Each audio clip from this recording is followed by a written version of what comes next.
Welcome back all day on this Monday. Rob Olson in for Amy Hockert today, and Ahmad Hicks so kindly. You got here early this morning, and thanks for wandering in here. Hopefully, you got a little more energy left here. I got some coffee. I'm good. All right, we're about Kevin O'Connell's scheduled for 12:30 to address the media. Sometimes he's right on time. Sometimes it's delayed. Right.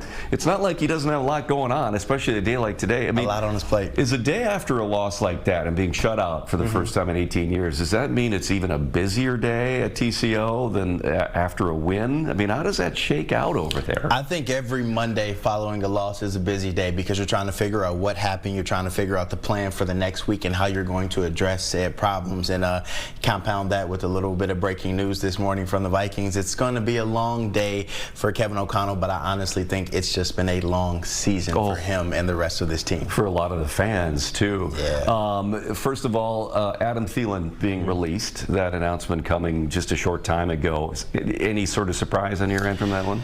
No. Well, yes and no. He asked to be. His representation went to Kwesi Adofo-Mensah in the Vikings front office last week, apparently, and asked if he could be granted a waiver release so he can go play his meaningful ball somewhere else for the rest of his career. He said he acknowledged that this year was going to be his final season, and the Vikings just have not been using him. You think about what they gave up. They gave up a 4th-round draft pick in next year's draft to bring him back because Jordan Addison was suspended 3 games, and then you essentially have not used him since those first 3 games. You look at the snap counts for the Vikings wide receiver. Justin Jefferson has 675 reps. Jordan Addison has 491. Jalen Naylor has 477. And then Adam Thielen has 185 with 8 catches and 69 yards. Why weren't they using it more? One, they didn't need him. Okay. I think that's just their inability to trust young players to step up. They had 3 games without Jordan Addison, but you also had a very capable guy in Jalen Naylor who could have been the number 2, who was the number 2. And then you had other guys like Miles Price. You had Lucky Jackson on the roster the first couple of weeks that you could have inserted into that lineup. You didn't need to panic and go get a veteran wide receiver who was kind of past his prime to come in for just 3 weeks. So I think that was kind of like a rush decision, an irrational decision from the Vikings front office, and it kind of bit them. Now it's like, all right, you're here over halfway through the season, you didn't use him, and now you're letting him walk and you get nothing in return. So what are his prospects now with, what is it, 5 games left in the regular season? Yeah, 5 games left. Is somebody going to pick him up? So it depends if he clears waivers today. So any team can go out there and go acquire him if they feel like they need his talents. If not, he'll be able to pick whatever team he wants to go to. Have to believe he's going to a contender. Carolina has a chance to go to the playoffs. Buffalo probably needs a second wide receiver on their team. There's a lot of people who need a veteran type experience, a second or third receiver that they can bring in there for a late playoff push. So have to think that he'll have plenty of options. Let's hope so, because, I mean, Minnesota boy, we love to see him out there. For sure. And giving us some highlights again. The other receiver we got to talk about is Justin Jefferson, who kind of notoriously now elected not to speak to the media after the game yesterday, which is rare, right? I mean, is that... I mean, it happens. Like, I know it's been a big story on social media, but things like that do happen. There was a game after Jacksonville last year when Sam Darnold, I believe, had 3 interceptions. They won that game. I was on that trip, went up to speak with Jefferson. He's like, no, not today. But then he was like, how you doing? He's like, you doing good? Like, everything good with you and your family? Like, it's common. Like, guys get emotional after games. You have good games. You have bad games. Like, you're not obligated to speak to press directly following a game. Now, of course, if you're a superstar, face of a franchise, fans want to hear from you. But look, he will have his press conference later this week. It's not like he turned down the day after a game and then skipped his Thursday press conference. Like, this is kind of normal for players. We don't always talk to every player after a game.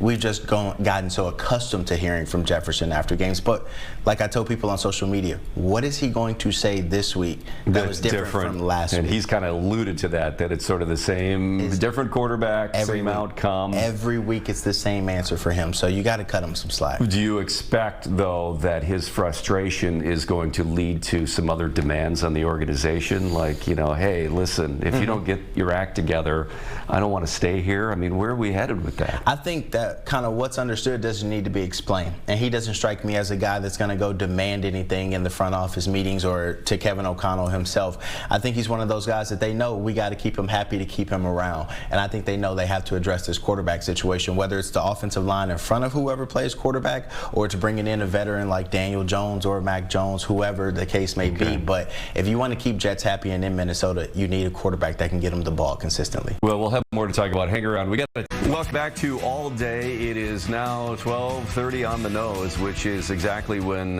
Vikings head coach Kevin O'Connell is set to address the media. There's the live shot of the podium over at TCO Performance Center. So while we wait, Ahmad, we're talking about how Jefferson's frustrations, understandable, and why can't quarterbacks get the ball to him? And it's because they don't have the right level of arm or accuracy because he's so tightly defended? I think everybody places the blame on the quarterback, rightfully so, because they're the face of the franchise. They make the most money. But it starts up front.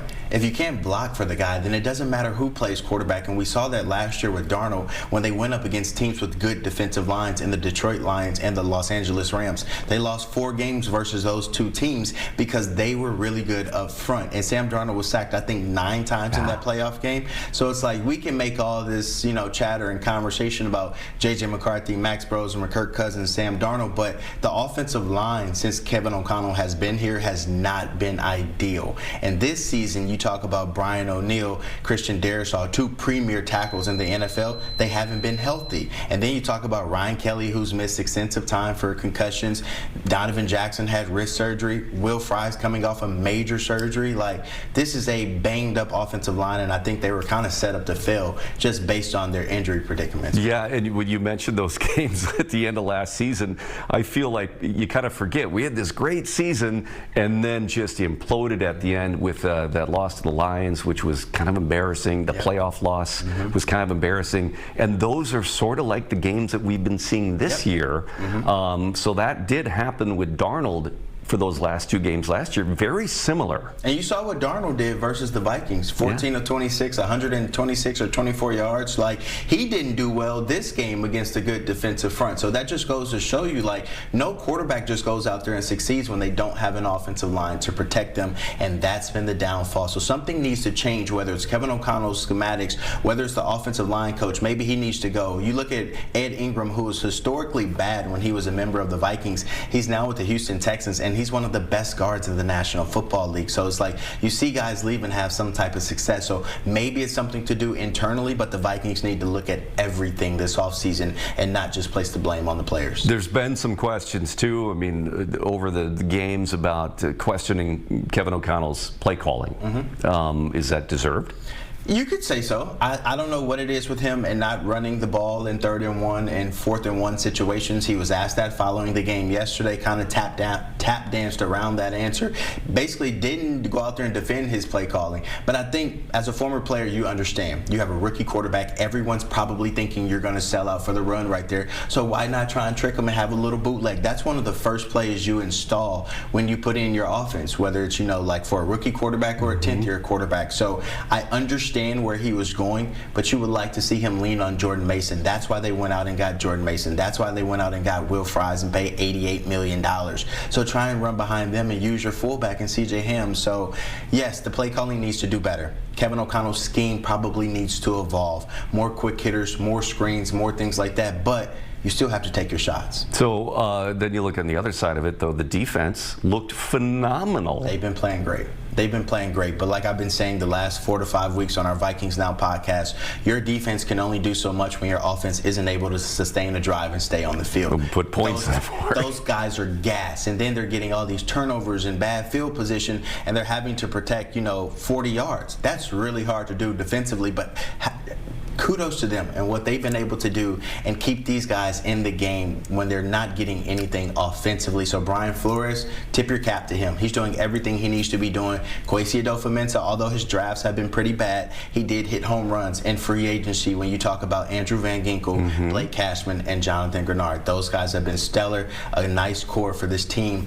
but the draft picks have been really bad, and they haven't had any depth around this team. And when you don't have depth through your drafts, then you have to go spend a ton of money on either guys in their prime, which costs a lot, or aging veterans who are maybe past their prime. And then you're still paying for a player who's not as good as he once used to be, but you're paying for the name. And that's kind of what the Vikings did this year, and it didn't help them. So what do we do at quarterback? I mean, at this point, it's not like you're going to bring somebody else in. I mean, who's out out there, and with 5 games to go, I don't know. Presumably JJ's back. You got to play JJ McCarthy. This is the horse I've been beating the last couple of weeks. Bryce Young was a #1 draft pick a couple of years ago. Started his first year, was bad. Second year, got benched. Ended up coming back this year. Now is leading the Carolina Panthers to the playoffs potentially.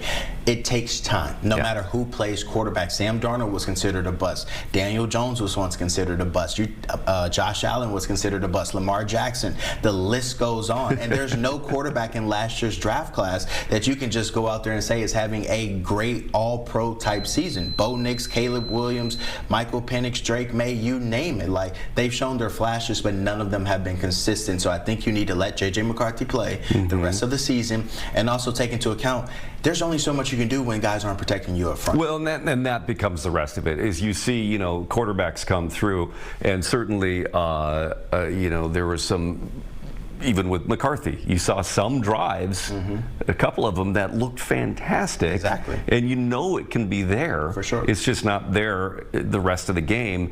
So then that comes down to what is wrong with the rest of the offense that is not compensating for a developing quarterback. It's hard to go out there and be on your A game when you aren't doing that consistently. And so when you don't have, say, your quarterback hitting the throws he's supposed to hit every time, well, maybe you don't run your route as long as you should. Kevin O'Connell's coming to the podium now.